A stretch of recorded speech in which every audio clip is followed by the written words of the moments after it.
ओम शांति। आज सुनेंगे 22 अप्रैल 2026 के ईश्वरीय महावाक्य। पहले सुनते हैं मुरली के मुख्य पॉइंट्स। बाबा ने कहा, याद में बैठते हो तो बुद्धि से सब धंधे धोरी और देह के संबंधों की जाल को हप करो। अपने को देही समझो। आप मुए मर गई दुनिया, जीते जी सब कुछ भूल। एक बाप की याद रहे, यही अशरीरी अवस्था है। इससे आत्मा की कट उतरती जाएगी। बाबा ने कहा, तुम ब्राह्मणों को बाप डायरेक्ट याद की यात्रा सिखलाते हैं। यह राजयोग परमात्मा के सिवाय किसी को सिखलाना आएगा ही नहीं। पतियों का पति वह ब्राइड ग्रूम है और तुम सब हो ब्राइड्स जो रावण के पहरे में कैद हैं। बाबा ने कहा, कोई कहते हम सारा समय बाप की याद में रहते हैं तो जरूर उनका चेहरा खुशनुमा चमकता रहेगा। अतीन्द्रिय सुख ऐसे बच्चों को रहता है। याद की यात्रा से तुम एवर हेल्दी एवर वेल्दी बनते हो। बाबा ने कहा, तुम स्पिरिचुअल लाइट हाउस हो। सबको मुक्ति, जीवन मुक्ति का रास्ता बताते हो। शिव बाबा जो कहते हैं वह कल्याणकारी ही है। भल अकल्याण हो जाए, वह भी कल्याण के रूप में बदल जाएगा। इसलिए सदा श्रीमत पर चलो। अब सुनते हैं मुरली को विस्तार से। मुरली का सार। मीठे बच्चे, तुम बाप की याद में एक्यूरेट रहो तो तुम्हारा चेहरा सदा चमकता हुआ खुशनुमा रहेगा। आज का प्रश्न है, याद में बैठने की विधि कौन सी है तथा उससे लाभ क्या क्या होता है? उत्तर है, जब याद में बैठते हो तो बुद्धि से सब धंधेधौरी आदि की पंचायत को भूल अपने को देही यानी आत्मा समझो। देह और देह के संबंधों की बड़ी जाल है। उस जाल को हप करके देह अभिमान से परे हो जाओ। अर्थात आप मुए मर गई दुनिया, जीते जी सब कुछ भूल।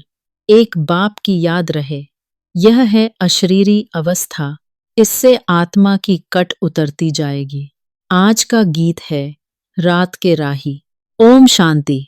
बच्चे याद की यात्रा में बैठे हैं, जिसको कहते हैं निष्ठा में अथवा शांति में बैठे हैं। सिर्फ शांति में नहीं बैठते हैं, कुछ कर रहे हैं। स्वधर्म में टिके हुए हैं, परंतु यात्रा पर भी हो। यह यात्रा सिखलाने वाला बाप साथ में भी ले जाते हैं। वह होते हैं जिस्मानी ब्राह्मण जो साथ ले जाते हैं। तुम हो रूहानी ब्राह्मण। ब्राह्मणों का वर्ण अथवा कुल कहेंगे। अब बच्चे याद की यात्रा में बैठे हो और सत्संगों में बैठते होंगे तो गुरु की याद आएगी। गुरु आकर प्रवचन सुनाए, वह है सारा भक्ति मार्ग। यह याद की यात्रा है जिससे विकर्म विनाश होते हैं। तुम याद में बैठते हो जंक अर्थात कट निकालने के लिए। बाप का डायरेक्शन है याद से कट निकलेगी, क्योंकि पतित पावन मैं ही हूं। मैं किसी की याद से नहीं आता हूं। मेरा आना भी ड्रामा में नूंद है। जब पतित दुनिया बदलकर पावन दुनिया होनी है, आदि सनातन देवी देवता धर्म जो प्रायलोप है उसकी स्थापना फिर से ब्रह्मा द्वारा करते हैं। जिस ब्रह्मा के लिए ही समझाया है, ब्रह्मा सो विष्णु सेकंड में बनते हैं। फिर विष्णु से ब्रह्मा बनने में 5000 वर्ष लगते हैं। यह भी बुद्धि से समझने की बातें हैं। तुम जो शूद्र थे अब ब्राह्मण वर्ण में आए हो। तुम ब्राह्मण बनते हो तो शिव बाबा ब्रह्मा द्वारा तुमको यह याद की यात्रा सिखलाते हैं खाद निकालने के लिए। यह रचना का चक्र कैसे फिरता है सो तो समझ गए। इसमें कोई देरी नहीं लगती है। अभी है भी बरोबर कलयुग। वह सिर्फ कहते हैं कलयुग की अभी आदि है और बाप बतलाते हैं कलयुग का अंत है, घोर अंधियारा है।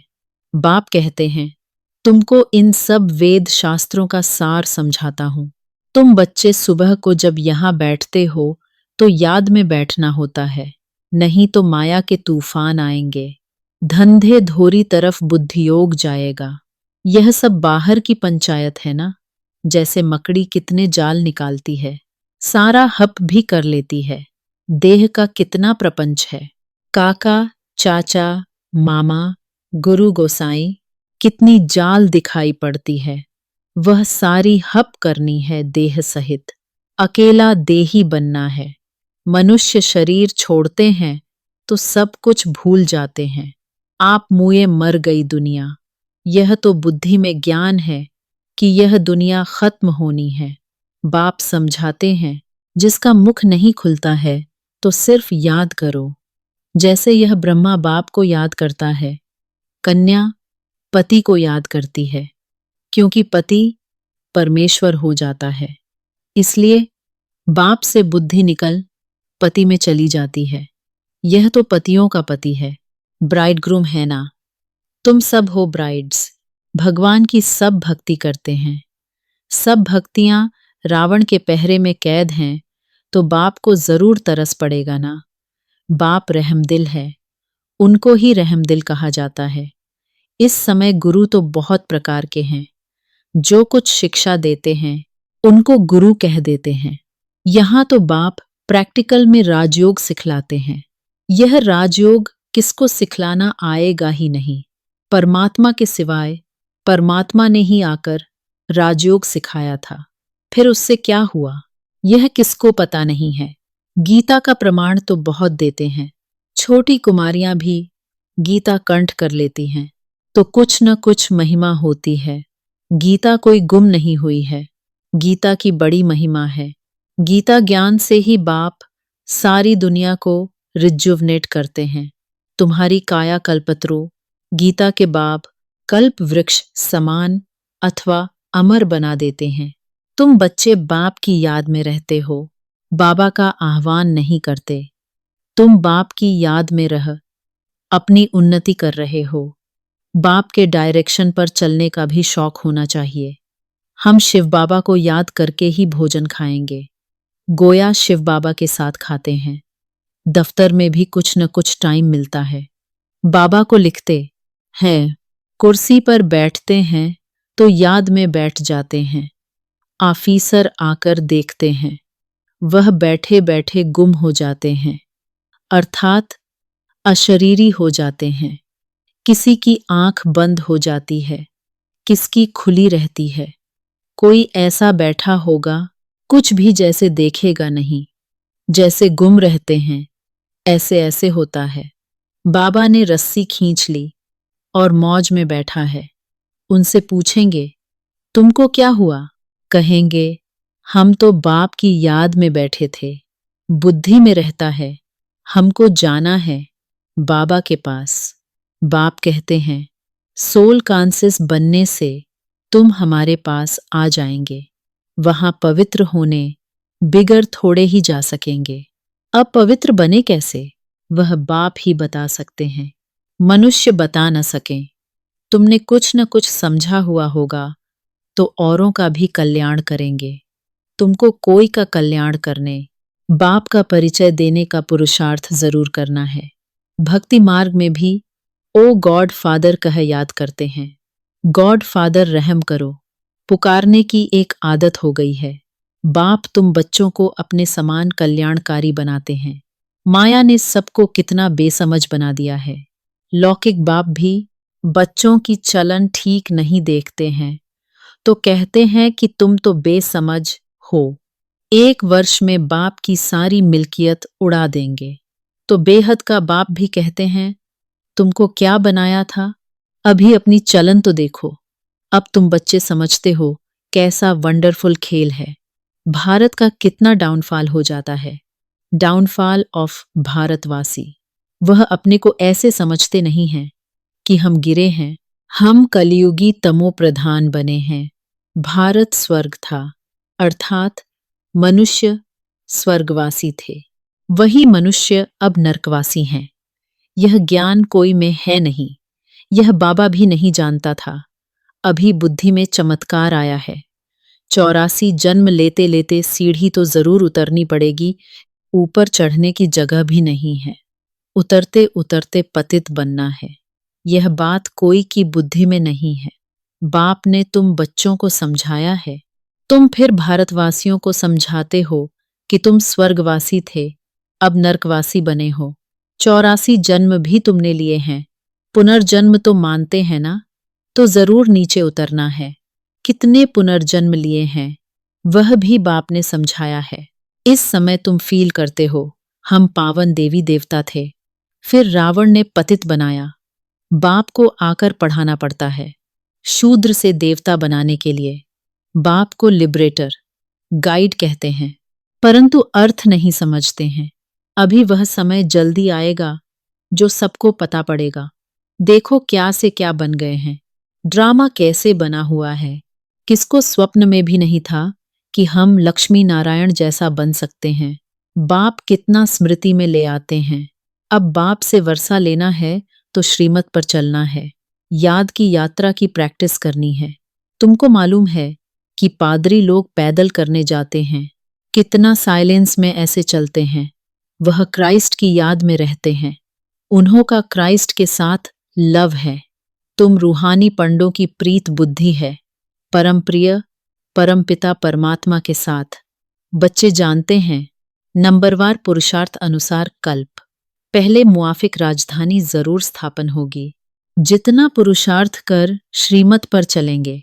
बाप तो बहुत अच्छी अच्छी मत देते हैं, फिर भी ग्रहचारी ऐसी बैठ जाती है जो श्रीमत पर चलते ही नहीं है। तुम जानते हो श्रीमत पर चलने में ही विजय है, निश्चय में ही विजय है। बाप कहते हैं तुम मेरी मत पर चलो। श्रीमत पर चलने में ही विजय है, श्रीमत पर चलने में ही। बाप कहते हैं तुम मेरी मत पर चलो। क्यों समझते हो कि यह ब्रह्मा मत देते हैं? हमेशा समझो शिव बाबा राय देते हैं। वह तो सर्विस की ही मत देंगे। कोई कहेंगे बाबा यह व्यापार धंधा करूं। बाबा कोई इन बातों के लिए मत नहीं देंगे। बाप कहते हैं मैं आया हूं पतित से पावन बनाने की युक्ति बताने, न कि इन बातों के लिए। मुझे बुलाते भी हैं, हे पतित पावन आकर हमें पावन बनाओ, तो मैं वह युक्ति बताता हूं। बहुत सहज। तुम्हारा नाम ही है गुप्त सेना। उन्होंने फिर हथियार बाण आदि दिखलाए हैं, परंतु इसमें बाण आदि की कोई बात ही नहीं है। यह सब है भक्ति मार्ग। बाप आकर सच्चा मार्ग बताते हैं, जिससे आधा कल्प तुम सचखंड में चले जाते हो। वहां दूसरा कोई खंड होता ही नहीं। किसको समझाओ तो भी मानते नहीं कि यह कैसे हो सकता है कि सिर्फ भारत ही था। क्राइस्ट से 3000 वर्ष पहले भारत स्वर्ग था ना, तब और कोई धर्म नहीं था। फिर झाड़ वृद्धि को पाता रहता है। तुम सिर्फ अपने बाप को, अपने धर्म कर्म को भूल गए हो।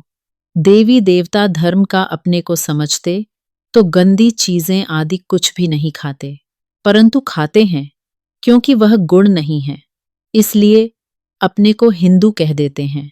नहीं तो लज्जा आनी चाहिए। हमारे बड़े ऐसे पवित्र और हम ऐसे पतित बन गए हैं, परंतु अपने धर्म को भूल गए हैं। अभी तुम ड्रामा के आदि मध्य अंत को अच्छी रीति समझ गए हो। कोई भी ऐसी बात हो तो तुम कह सकते हो कि यह पॉइंट्स अभी बाबा ने बताई नहीं है, बस। नहीं तो मुफ्त मूंछ पढ़ते हैं। बोलो हम पढ़ रहे हैं, सब कुछ अभी ही जान ले, फिर तो विनाश हो जाए। परंतु नहीं, अभी मार्जिन है। हम पढ़ रहे हैं, अंत में संपूर्ण पवित्र हो जाएंगे। नंबरवार पुरुषार्थ अनुसार कट निकलती जाएगी तो सतो प्रधान बन जाएंगे। फिर इस पतित दुनिया का विनाश हो जाएगा।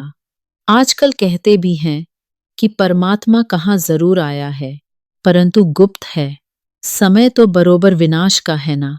बाप ही लिबरेटर, गाइड है जो वापस ले जाएंगे। मच्छरों सदृश्य मरेंगे, यह भी जानते हैं। सब एक रस याद में नहीं बैठते हैं। कोई का एक्यूरेट योग रहता है, कोई का आधा घंटा, कोई का 15 मिनट, कोई तो 1 मिनट भी याद में नहीं रहते हैं। कोई कहते हम सारा समय बाप की याद में रहते हैं, तो जरूर उनका चेहरा खुशनुमा चमकता रहेगा।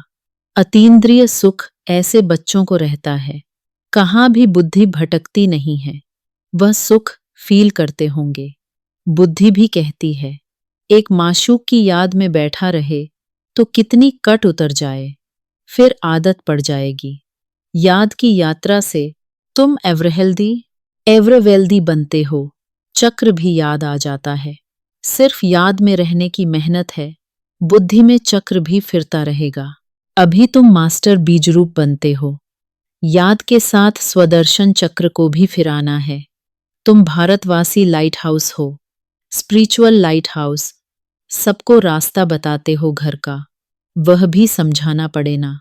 तुम मुक्ति जीवन मुक्ति का रास्ता बताते हो, इसीलिए तुम हो स्पिरिचुअल लाइट हाउस। तुम्हारा स्वदर्शन चक्र फिरता रहता है। नाम लिखना है तो समझाना भी पड़े। बाबा समझाते रहते हैं, तुम सम्मुख बैठे हो। जो पिया के साथ हैं उनके लिए सम्मुख बरसात है। सबसे जास्ती मजा सम्मुख का है। फिर सेकंड नंबर है टेप, थर्ड नंबर मुरली। शिव बाबा ब्रह्मा द्वारा सब कुछ समझाते हैं। यह ब्रह्मा भी जानते तो है ना। फिर भी तुम यही समझो कि शिव बाबा कहते हैं, यह न समझने कारण बहुत अवज्ञा करते हैं। शिव बाबा जो कहते हैं वह कल्याणकारी ही है।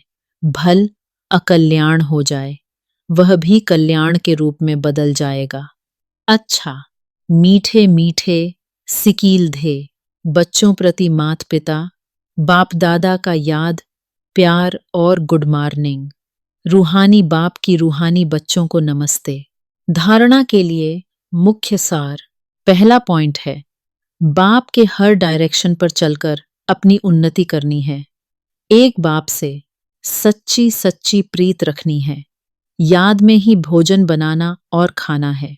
दूसरा पॉइंट है, स्पिरिचुअल लाइट हाउस बन सबको मुक्ति जीवन मुक्ति का रास्ता बताना है।